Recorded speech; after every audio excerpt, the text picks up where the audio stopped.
It's a new year, a new slate of spring sports, and best of all, a new season of Sports Scene. We have all you need to know about tonight's basketball game versus UCLA and are on the scene in Mobile, Alabama with some Senior Bowl updates. Sports Scene starts now.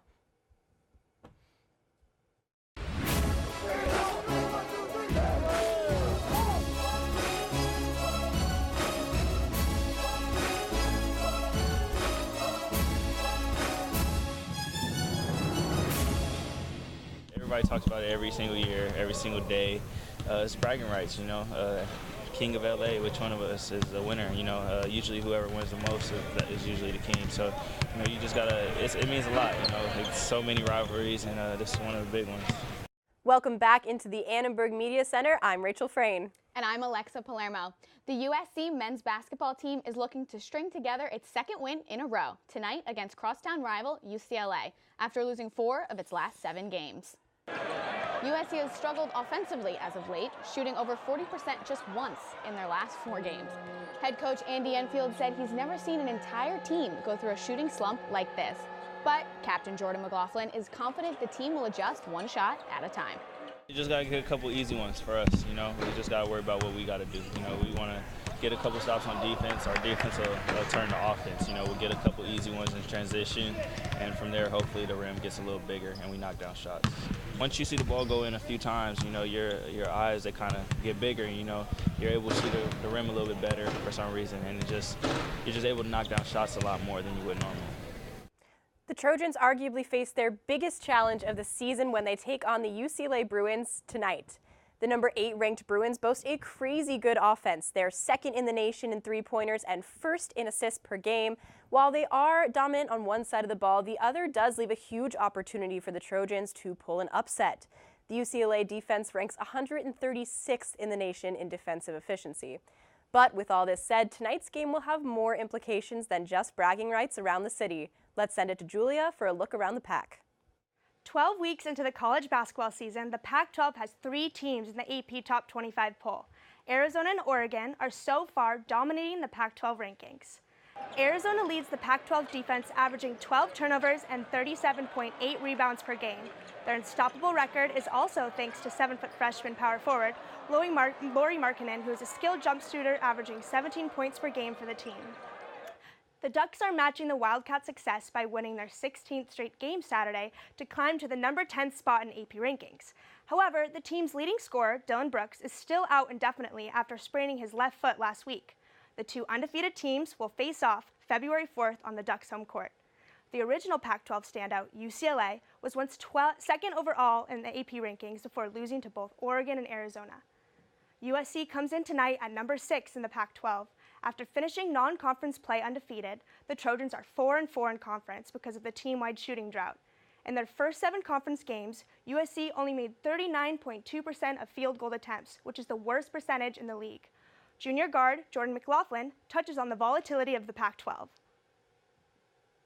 Anybody could win any given night, and it's just tough to win, especially on the road. Home court advantage, the fans are yelling at you the whole time, but you just got to make sure you focus and lock in on your task. After a tough opening stretch of conference play, USC's next 3 games will all be against teams in the bottom half of the conference standings. Thanks, Julia. We already talked about how dominant UCLA's offense is, but there are a couple key things the Trojans need to look out for. And joining me is Aaron Glazer. Thank you so much for being here. Anytime, Alexa. So it doesn't take a leading scorer to make a team successful. Lonzo Ball and TJ Leaf are their 4th and 2nd top scorers. So what's so special about them? Well, with Lonzo Ball and TJ Leaf, first of all, these guys were famous before they even donned a Bruins uniform. Lonzo Ball was the 4th recruit in the nation by ESPN. TJ Leaf was also in the top 15, and so they were very highly recruited and touted out of high school. And they're pretty dynamic scorers. Lonzo averaging 15 per game, TJ Leaf averaging almost 17, and they play a very up-tempo, high offense that should be very frightening for USC going into tonight. Well, they are really dynamic players in their own right, but it takes more than 2 guys to score the explosive number of points that UCLA has put on the board this season.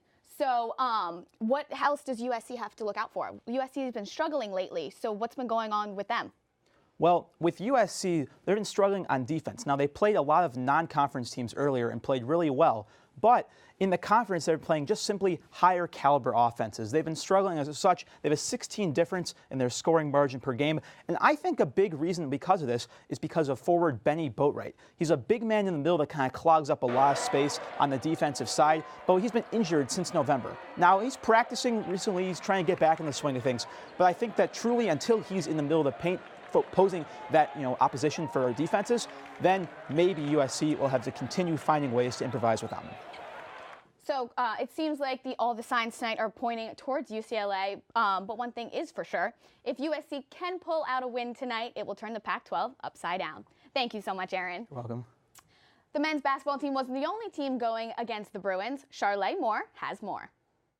Hopefully our men's basketball team will not have the same fate as several USC teams that squared off this past weekend against UCLA. Starting on the hardwood, the women's basketball team fell to the Bruins 71-67. Senior Courtney Jaco played a solid inside and out game offensively, leading USC with 18 points, while teammates Kristen Simon and Aaliyah Mizek both added double digits. Jaco was upset with losing her final rivalry game, but saw positives with how the team performed. You just get up for these games. This is rivalry week, and this is my last one as a Trojan, so it meant a lot to me personally, and I just wanted to give it all I had. And I think we definitely took a step towards the right direction, and we have to facilitate this kind of play and practice, and hopefully it will translate into the games. Agreeing with Jaco, head coach Cynthia Cooper-Dyke was proud of her team's effort and believed it was a step in the right direction. USC looks to go that right direction into next week's game against Arizona and Arizona State. USC men's volleyball also didn't have any success against number 2 UCLA as the Trojans fell 3-1. Senior Lucas Yoder had 15 kills to help the Trojans keep each set tight. However, USC could not overcome UCLA Jake Arnett's 20 kills. The Bruins ended almost every chance of the Trojans, taking over with 13 blocks. USC will take on number 10 Stanford tomorrow. As for our men's tennis, luckily for USC, not every team played UCLA. This number 10's men's tennis team won a pair of matches to improve to 3-0. The Trojans played a doubleheader against UC Riverside and UC Irvine Saturday. USC dominated in both matches, sweeping UC 7-0 and UC Irvine 6-1. The Trojans will be back in action this weekend when they host the ITA kickoff weekend. That's all we got for sports around campus. Safe to say the torch has been lit. All right, thanks, Charlotte. Graduation for the Trojans is just a few months away, and for the USC football team, they've got to be nervous. This commencement holds a huge weight for the team, with 9 starting players graduating and 3 juniors declaring for the draft. USC's star juniors Juju Smith-Schuster and Adoree Jackson have both declared for the 2017 draft, meaning they won't be back in the fall. While Smith-Schuster and Jackson are arguably the biggest worries for USC, the Trojans should also be concerned about who will fill the massive shoes of offensive guard Damian Mama. While those guys all made their choice to depart USC, here are the players being booted after they graduate in May. 3 vital linemen on both sides of the ball, Zach Banner, Stevie T, and Chad Wheeler, are departing, as well as receiver Darius Rogers and long snapper Zach Smith. Best of luck to the USC juniors and seniors, especially heading into the draft. For more on the team, let's toss it over to Jackson. I'm here at Ladd Peoples Football Stadium in Mobile, Alabama, home of the Senior Bowl. Zach Banner and Stevie Tui Kolavatu, the 2 USC players at the Senior Bowl, are going to practice on this field all week long before a day of community service on Friday, where they do some volunteer work in the morning and have a meet and greet with local Mobile residents in the afternoon, followed by the actual Senior Bowl game on Saturday.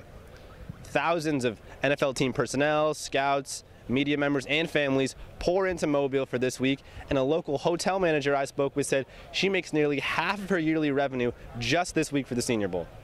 But when it comes down to it, this week is all about the players and having their ability to try to impress scouts and improve their draft stock. Now, Zach Banner has turned a lot of heads, in large part due to his enormous frame. At 6'8" and 360 pounds, he's a tremendous run blocker, but is looking to show scouts the consistent ability to pass block on the edge.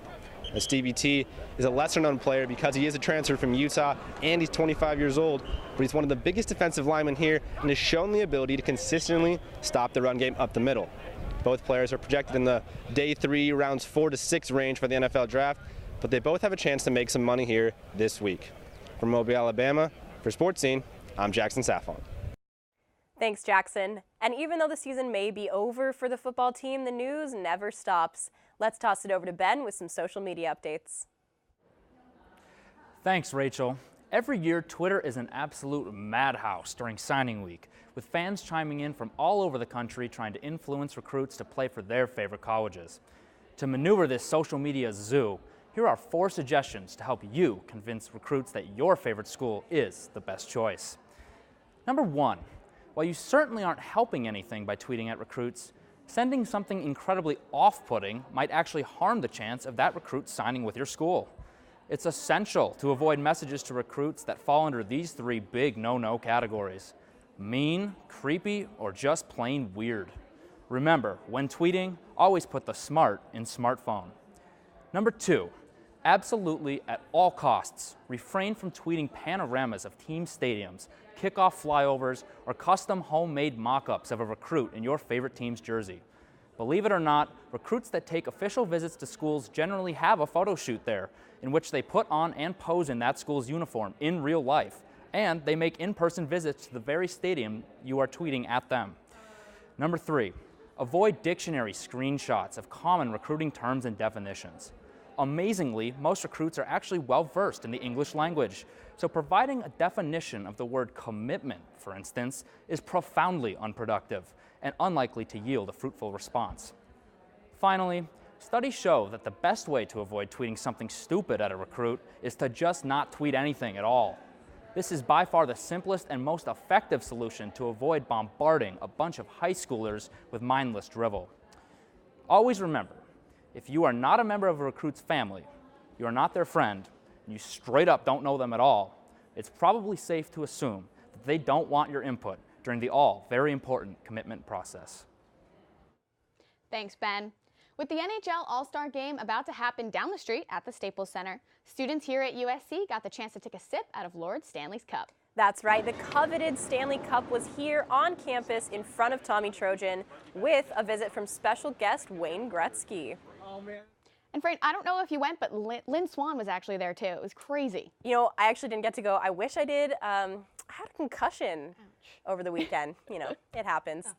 Anyway, for more coverage, check out uscannonburgmedia.com and make sure to follow us on Facebook and Twitter at SportsSceneUSC. We'll see you next week.